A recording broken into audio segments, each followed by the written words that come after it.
Армысыз құрметті көрермен, бұл видеода мен сіздерге органза матасын кергішке қалай керетінін көрсетемін. Ол үшін алдымен түйреуішпен бір жағын түйреп аламыз. Видеода көрсетілгендей сіздерде кергіш болса, кергіштің шетіне осындай матамен тігілген жеріне органза матасын өстіп бір жағын түйреп аламыз.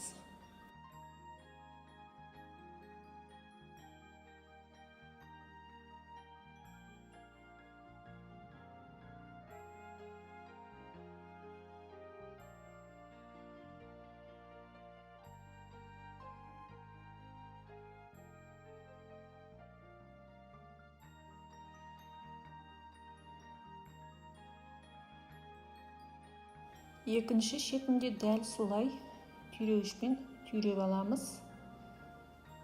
Тартып отырып, кішкене ортасында мата бос тұрмауы керек. Жиі қылып осылай түйреп шығамыз екі жағынан.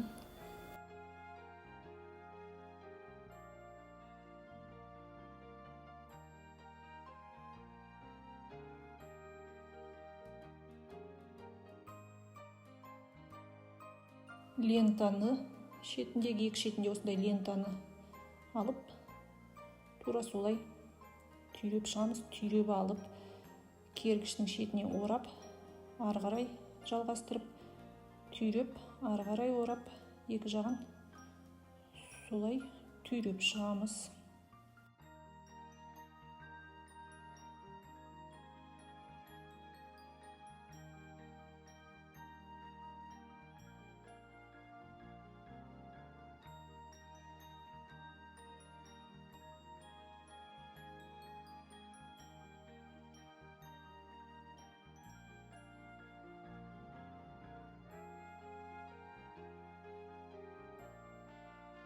Лентаның аяқталған жерін байламай, осылай түйреуішпен түйреп қоямыз. Сонда мықты тұрады. Байламаймыз, байласақ шешіліп кетеді.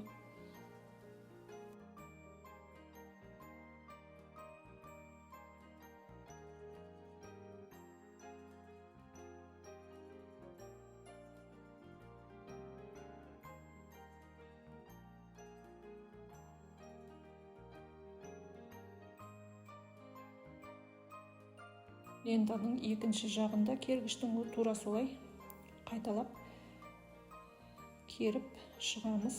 Түйреп алып, лентаны органзаға түйреп, кергішке бір орап, ары қарай түйреп қайталаймыз. Аяғына жеткенше дейін қайталаймыз. Екі жағын бірдей. Матаны тартып отырып, мата барабанный дроп сияқты ортасы тартылып тұру керек.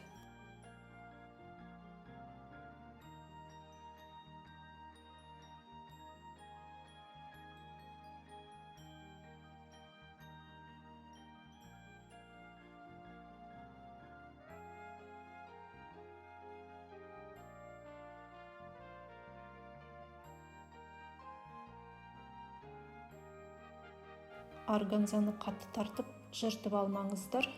Басында қиындау болады, бірақ қолыңыз ақырындап икемге келген соң, бәрі өз ойындағыдай бола береді. Қолымызды ақырындап осылай жаттықтырамыз.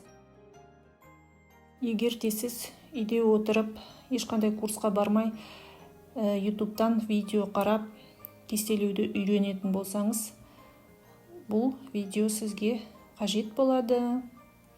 Сондықтан қарап алыңыз.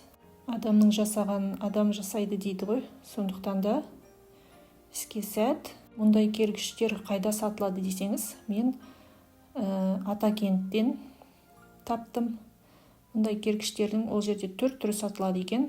Домалағы, 4 бұрышы, өлшемдері әрқалай, бағасы қолжетімді.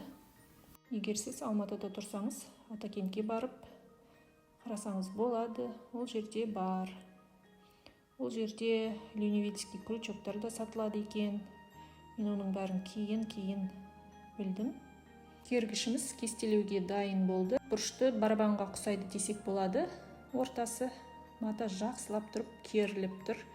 Кестелеуге дайын, ешқандай қыртысы жоқ. Видео ұнаса лайк басып, пікірлеріңізді жаза отырыңыз. Видео қажетіңізге жарады деген ойдамын. Келесі видеода Люневиль крючогымен кестелеуді көрсететін боламын.